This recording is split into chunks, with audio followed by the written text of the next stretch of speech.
Having placed glazing packers at the bottom of the sash, lift the glass carefully into place on the glazing packers. Use the glazing wedge to make sure that the glass is centered in the frame.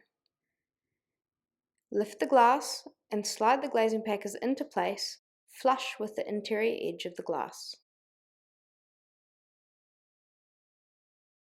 Make sure that the glass is also center in the top of the frame, and place glazing packers in the sides to keep it that way. This is important as it will ensure that the glass does not move when the slider is operated.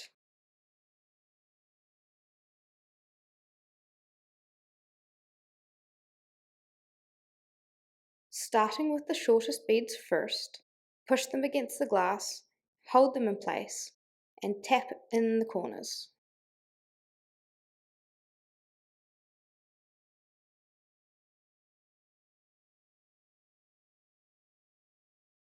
Bend the longer glazing beads into place, ensuring that the mitered corners are neat and even.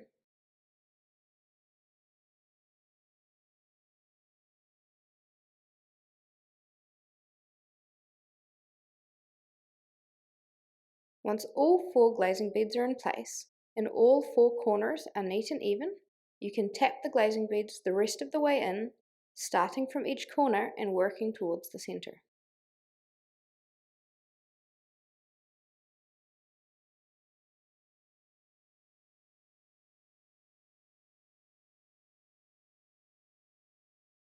Always check the opening and locking of the slider before you're done. If necessary, see our adjustment video.